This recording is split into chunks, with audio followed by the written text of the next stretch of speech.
27. Acts chapter 27. We are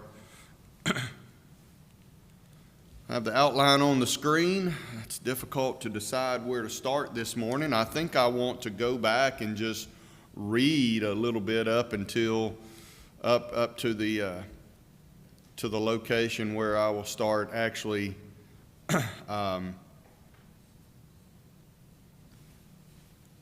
making comments. Let's start at verse 21. We'll just start reading from there. Paul and the crew members on this ship, they've been going through such a difficult time. I just feel like it's hard to start right there in the middle. I want to go back and get our minds focused again on just what they're experiencing. Actually, I want to go back even further than that. I'm going to start reading, I think, at verse 13. And when the south wind blew softly, supposing that they had obtained their purpose. What purpose was that? They were hoping that the weather would break and allow them to leave Fair Havens and sail 40 miles up the coast to a better place to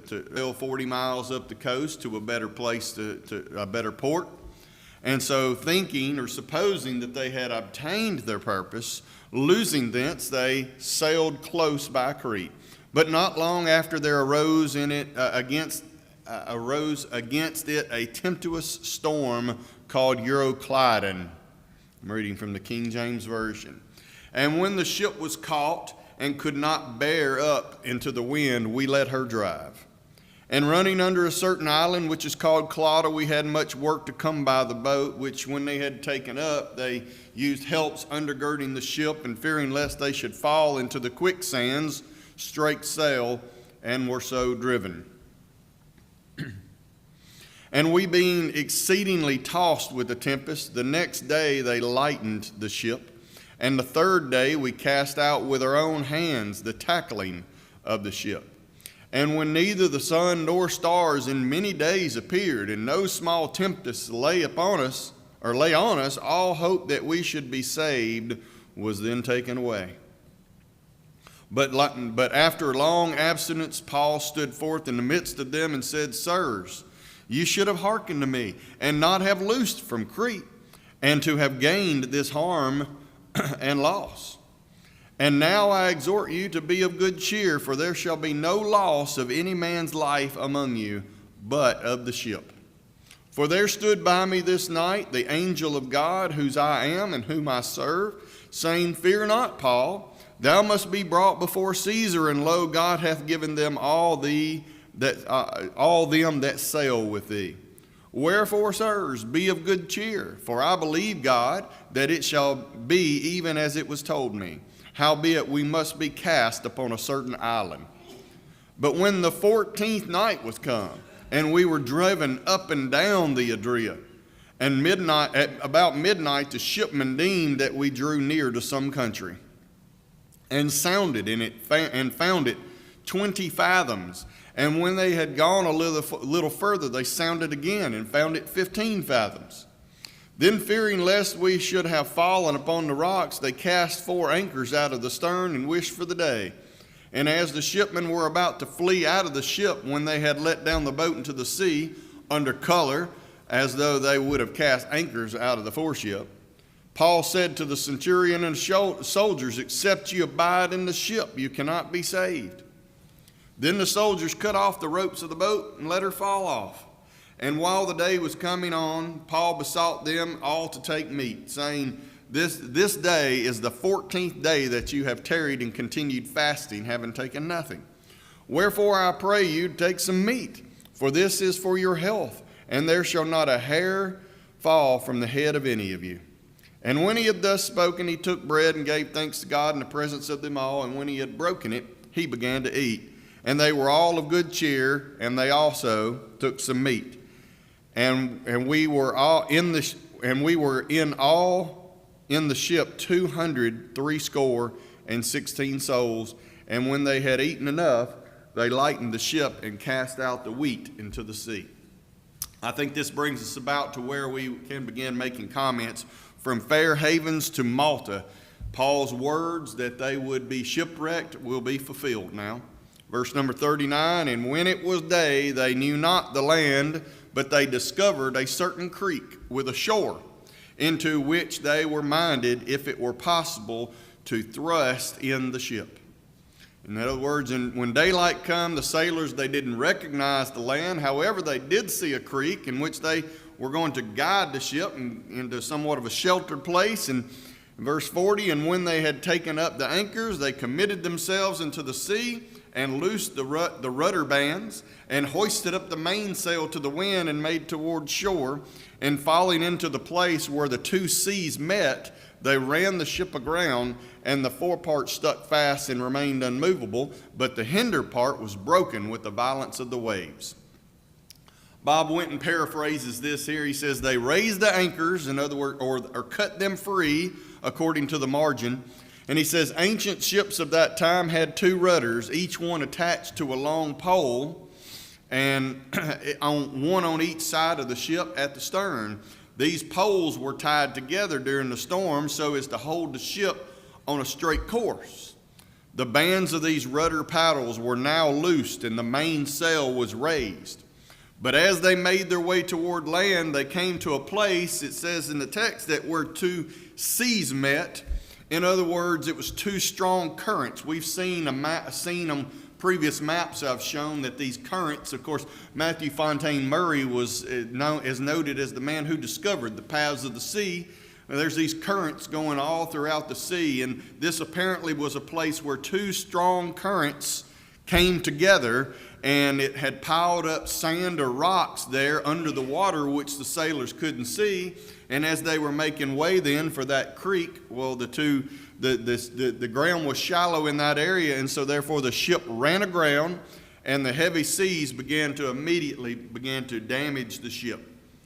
I forget where I found this bit of information, but it's interesting. The reefs or strips of sand and rock just below the surface still exist in Malta in a location called today St. Paul's Bay.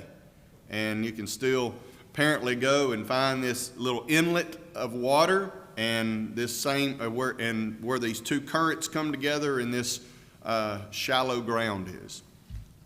Again, just confirming Luke's testimony, and Luke was a great historian and record keeper. Verse 42, and the soldiers' counsel was to kill the prisoners, lest any of them should swim out and escape. But the centurion, willing to save Paul, kept them from their purpose, and commanded that they which could swim should cast themselves first into the sea and get to land. And the rest, some on boards and some on broken pieces of the ship, and so it came to pass that they escaped all safe to land. And so military law dictated that if a prisoner escaped, the one responsible for guarding him could receive the prisoner's punishment. We've made this point before. Remember back in chapter 12, verse 19, remember when Herod had Peter prisoner and Peter escaped in the night. The text tells us that Herod had the guards examined, scourged as a result of that. And then in chapter 16, verse 27, remember the jailer in Philippi was about to take his own life because he feared the prisoners had escaped. And so we've made this statement on several occasions, and I think that is the explanation as to why these soldiers were about to put all these prisoners to death, because they could be held liable for it.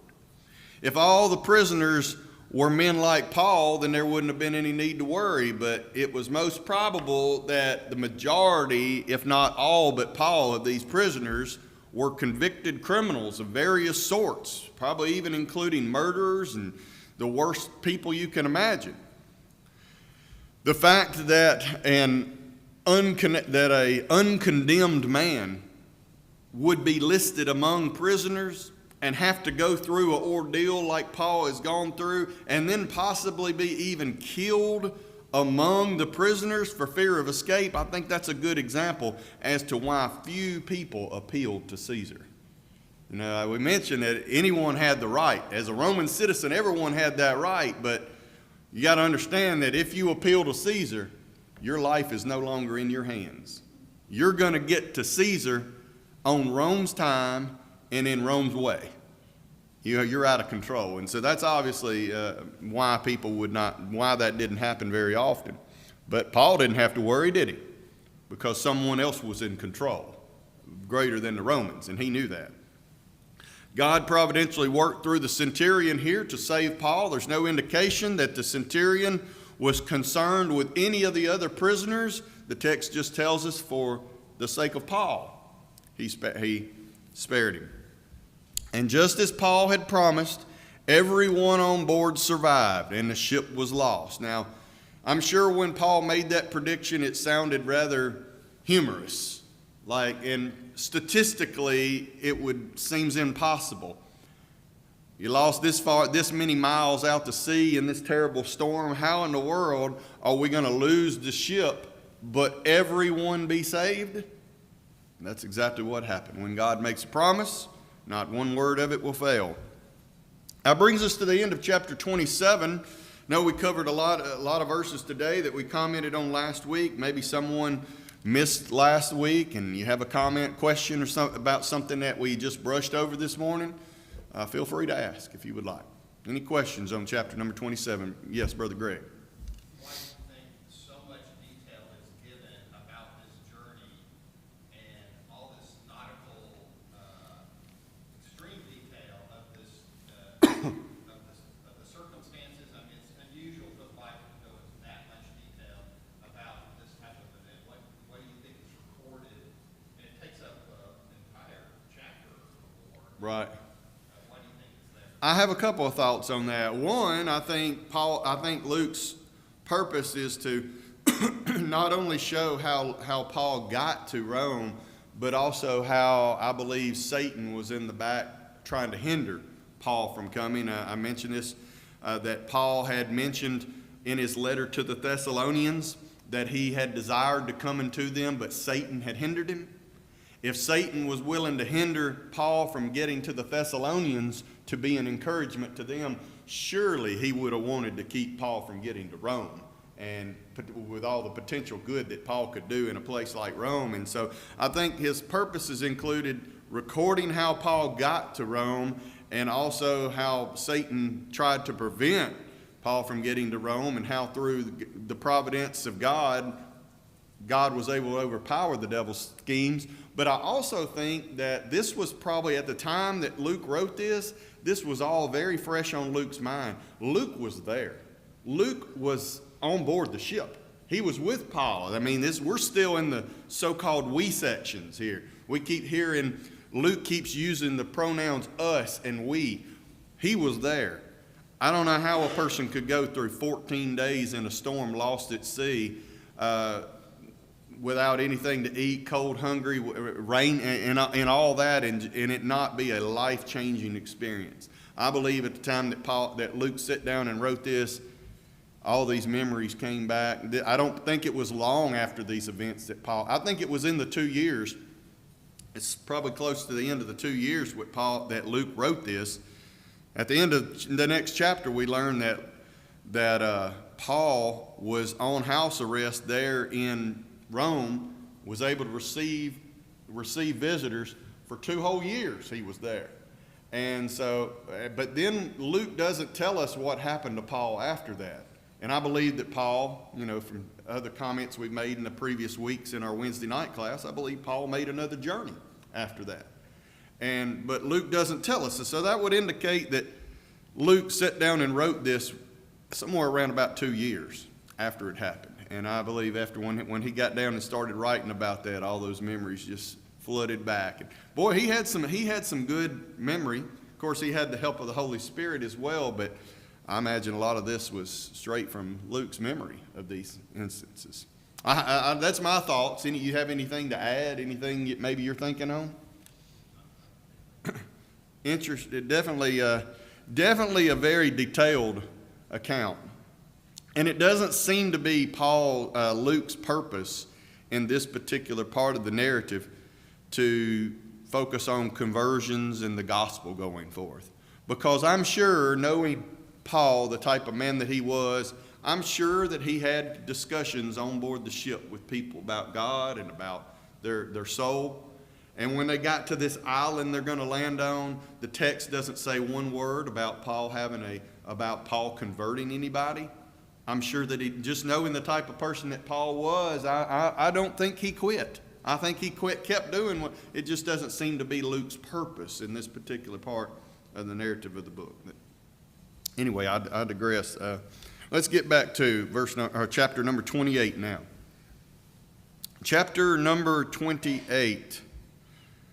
Now, just since I'm going over these slides, I'll show them again. We'll look at that map in a minute. Here's the currents, the currents of the sea that we looked at. And then here is the indication of where the sandbars that they were afraid of running into was, and where the location of Malta is, where they will ultimately land. Okay, chapter number 28.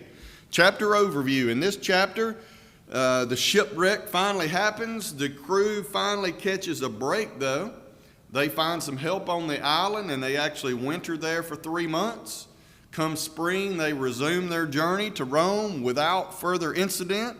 Finally arriving in Rome, Paul meets with the Jews of the city and recounts to them the events that took place in Jerusalem and how he ended up being in Rome. And he kind of makes what seems to me to be another attempt to try to reach the Jews with the soul-saving gospel.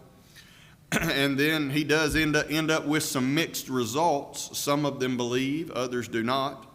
And finally, Luke ends the treatise with a description of Paul's situation as he waited for 2 years to stand before Caesar. And so this will bring us finally to the end of the book of Acts. Let's go ahead and begin. Verses 1 through 6, landing on the island of Melita. Verse 1. And when they were escaped, then they knew that they were at the island, then they knew that the island was called Melita. And so it was after they had already arrived, got on the island, before they figured out where they were.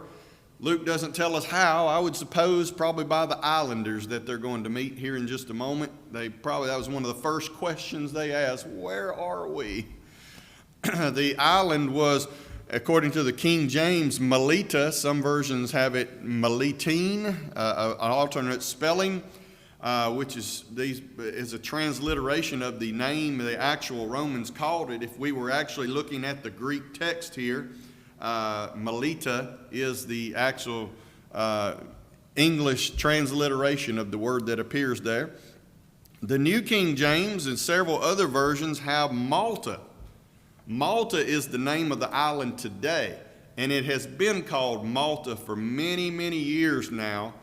And so the King James, those translators just chose to go with that name that was more known.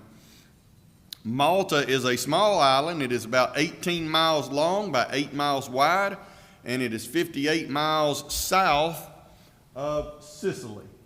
And so I'll put this, so here we are, Malta, about 58 miles from the island of Sicily. Verse number 2, and the barbarous people showed us no little kindness, for they kindled a fire and received every one of us, because of the present rain and because of the cold. Word about this phrase, the King James calls these barbarous people. Some versions say natives, others say islanders. According to the text, barbarians the King James is correct. That is the term that's used. However, the word barbarian today might give the wrong impression. I think, when you think of a barbarian today, you might think of Conan the Barbarian or something, And barbarians today have this. We think of uncivilized, uncultured, crude, warlike people. But that's not what was implied in the word during these times. To the Greek, a barbarian was just someone who spoke a different language. The term, when they spoke a different language besides the beautiful Greek tongue, it sounded like bar, bar, bar to them, unintelligible, and that's how the word barbarian came about.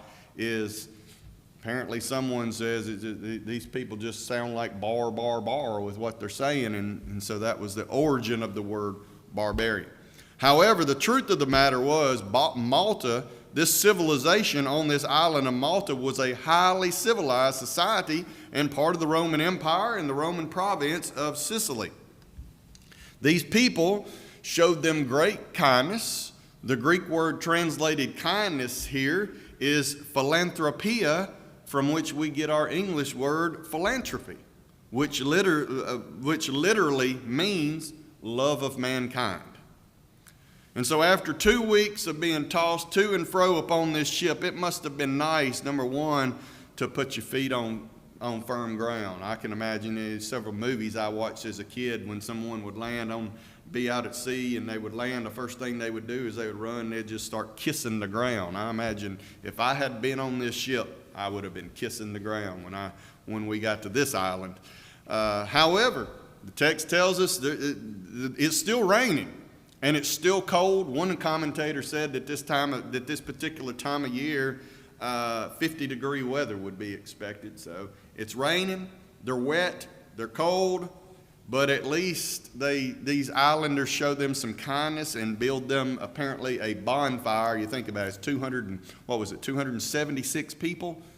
Must have been one incredible fire that they probably built to keep them warm. Must have been wonderful to sit around that fire after all that time at sea.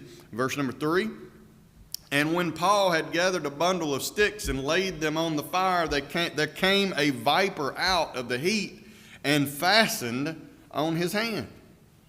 And so apparently this viper had coiled up in this bundle of firewood to escape the cold. And when Paul grabbed this bundle of firewood, it came out and sunk its fangs into Paul's hand because it hung there. Snakes don't have hands. So it's hanging there by its fangs, deeply penetrating into Paul's hand. Now, skeptics here at this point often like to charge Luke with error. They brush off this whole snake story as an embellishment.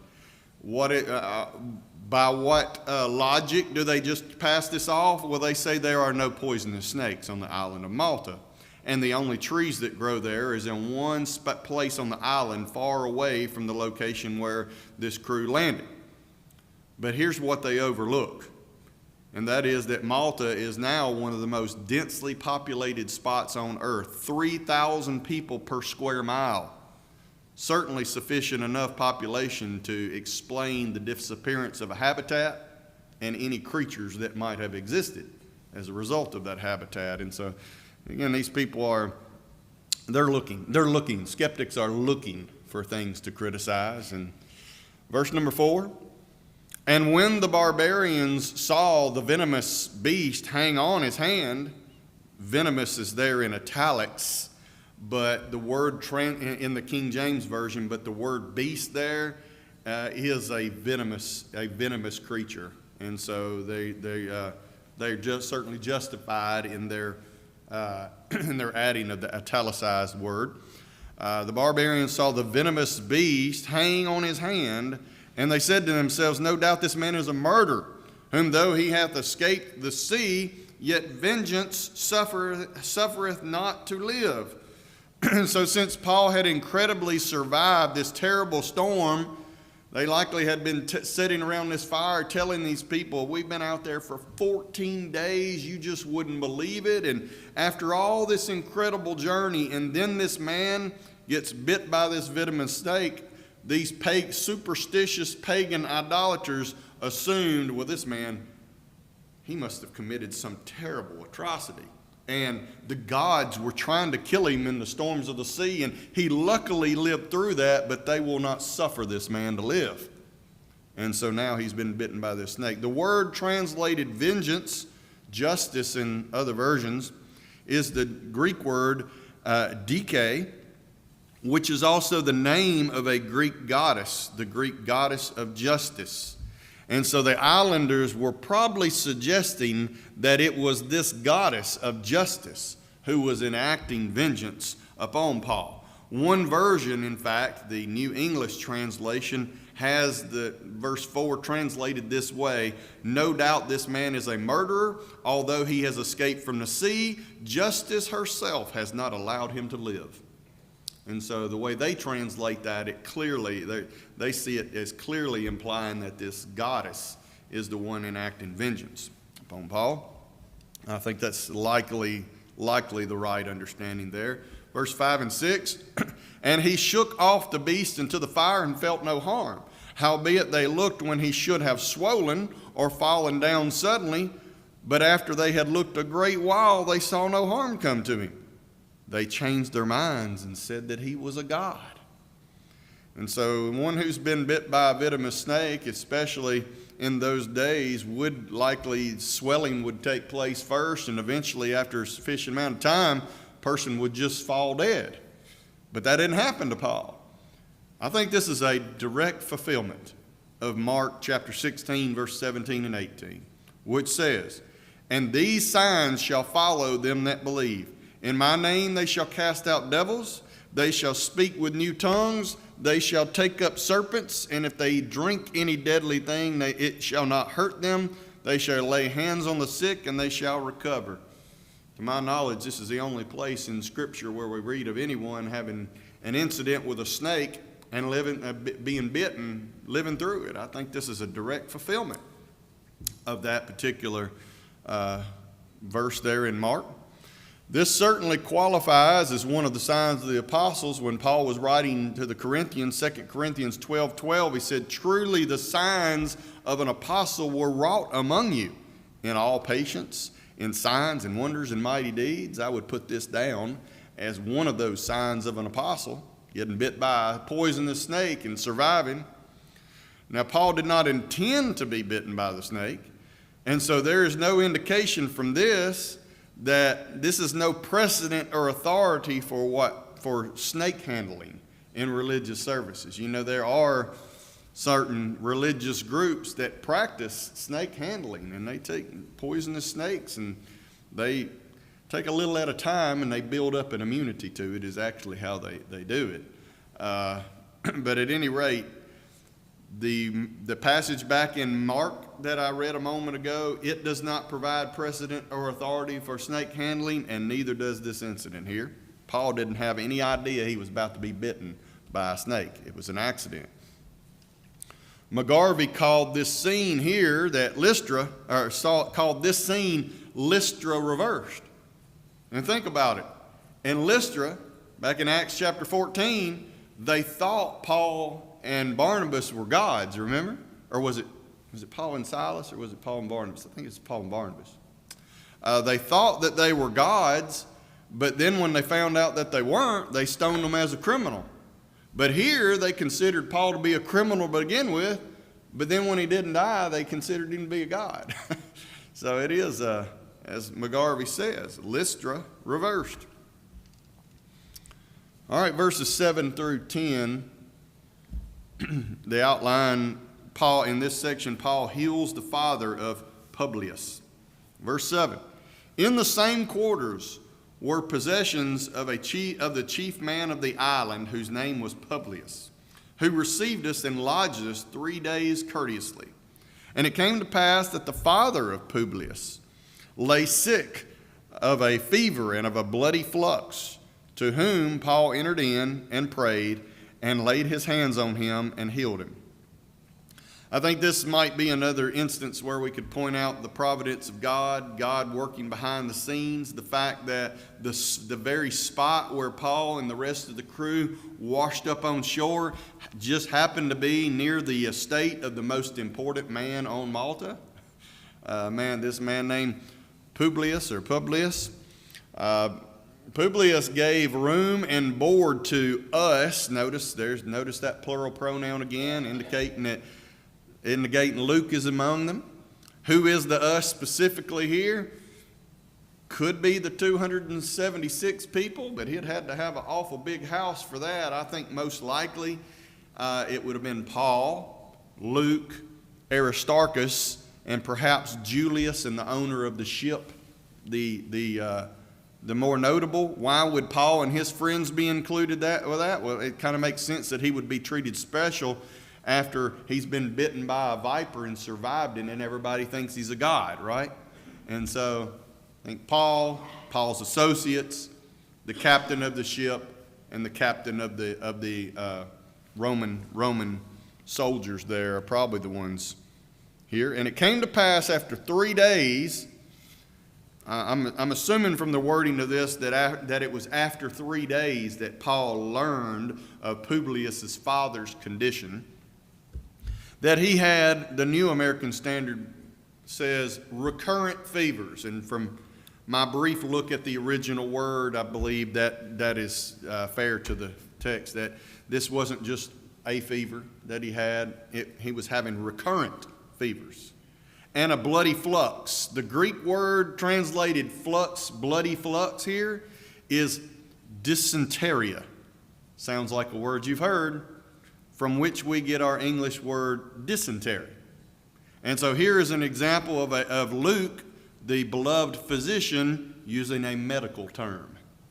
A particular type of dysentery was so common on this island that it actually became known in history as Malta fever. And it was discovered in 1887 that Malta fever was caused by a microorganism in the milk of Maltese goats. And so for many years they didn't know why they had this plague among them. Finally, science, discovery of the microscope and modern medical technology, they finally were able to discover what the problem was. It didn't just happen on Malta. It happened on some other islands around the Mediterranean as well, but especially it was prevalent there on the island of Malta. This disease is known by different names in different parts of the world. The scientific name for it is brucellosis. I don't know how I feel about a disease being named after me, but brucellosis. This disease causes chills, fever, weight loss, joint and muscle pains, and enlarged spleen. Serious complications such as encephalitis may also arise. So Kaufman reports that 2 inscriptions have been found on the island of Malta bearing the name of Publius, thus confirming Luke's report. Did I see a hand? Yes. Okay. It's interesting, just a curiosity here, that Luke didn't say anything about, well, I checked out the patient, Yeah. straight way that Paul healed him. Right. By his power. Right, but it clearly is notable, though, that Luke, being the physician he was, he had some insight into what the man was dealing with. He calls it dysentery, or the Greek word that would have meant dysentery to that generation. So Luke knew what the problem was. He gave a diagnosis, but he didn't have a cure for it. Paul had the cure. All right, verse number 9 and verse number 10. So when this was done, others also which had diseases in the island came and were healed, who also honored us with many honors. And when we had departed, they laded us with such things as were necessary. And so you might say that Paul's ability to heal diseases and sicknesses made headline news. It drew people from all over the island, 18-mile long, 8-mile wide island. I imagine they were 3 months on the island. I imagine every sick person on the whole island was coming to see Paul. And this all worked out very much to their favor, since they had lost everything in the shipwreck. Now the people showered them with all kinds of gifts and things that were necessary for them to complete their journey. Again, is this just coincidence, or is this the providence of God working behind the scenes? Roper makes an interesting observation here. He says, quote, "The healings on Malta are among the last." I don't know if I agree with this statement of Roper or not. I included it because I never thought about it. It's rather interesting. It's worth thinking about. But Roper says the healings on Malta are among the last, if not the last, miracles ascribed to Paul. The gifts of healing and miracles were probably gradually fading from the ministry of the apostle.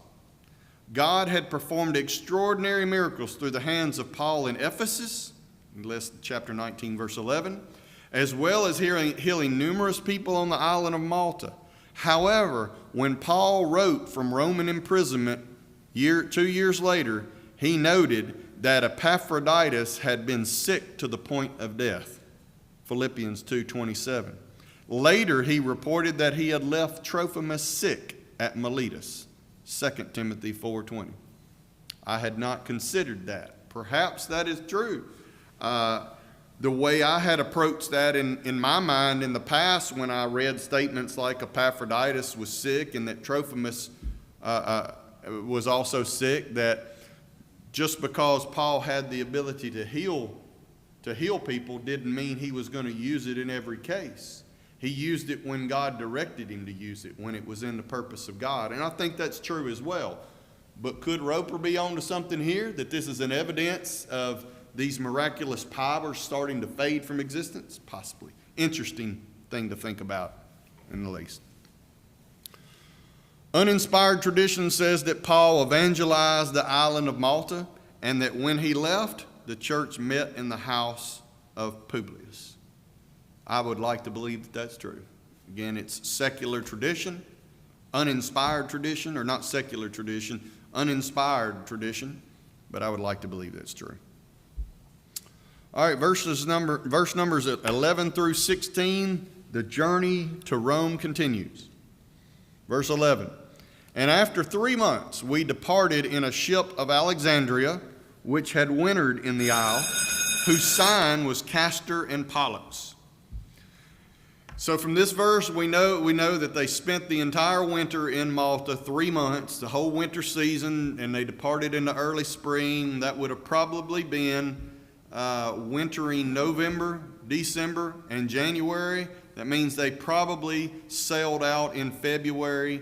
Sources say that sailing on the Mediterranean itself did not resume usually until March, but coastal sailing of 1 to 2 day journeys could begin in early February if the wind was favorable. As fate would have it, another large vessel as large as the one they had been on, in fact, one from the very same port of Alexandria, Egypt, happened to be docked there at the island. Again, I wonder, providence of God or coincidence? I mean, it takes a big ship for 276 people, right? They had a big ship before because they lucked up and found one of these grain vessels going from Egypt to Rome. And as fate would have it, another grain vessel going from Egypt to Rome happens to be docked right there on the island that they wash up on. Castor and Pollux were it says that the sign of the ship was Castor and Pollux. Castor and Pollux were represented in Greek mythology as sons of Jupiter, Zeus. It depends on whether the Greeks called him Zeus, the Romans called him Jupiter. And this was the patron deity of sailors. Their images carved or painted on the prow of the ship served as a purpose of distinguishing the vessel, as do the names that are painted on ships and steamboats today. Nowadays the ship would even be called Castor and Pollux, and maybe that's what Luke is implying, that the ship, he's just identifying the ship. In mythological story, Castor and Pollux were twin brothers. I don't know if Luke's implying something here that maybe some commentators kind of really go off on this, talking about, well, the sailors must have thought that, after all that they had been through, they needed the protection of the gods, and so they were especially excited that they had the patron deity of sailors here. But how did the patron deity of sailors help them previously? It was God that helped them. But at any rate, I don't know that anything is implied by this other than Luke just identifying the ship. Verse 12, and landing in Syracuse, we tarried there for 3 days. Syracuse lay about 80 miles north of Malta, and Syracuse was the capital city of the island of Sicily. Verse 13, and from thence we fetched a compass. That doesn't mean what we think it means. I'll make a comment in a moment. And from thence we fetched a compass and came to Rhegium, and after one day the south wind blew, and we came to Puteoli. Leaving Syracuse, they fetched a compass. In other words, they made a circuit. You might get the idea that, well, they had to go find somebody who had a compass in their pocket because they didn't have one. That's not at all what this implies. I think that's the second bell. We'll pick back up at this verse next week. Appreciate your attention and your comments.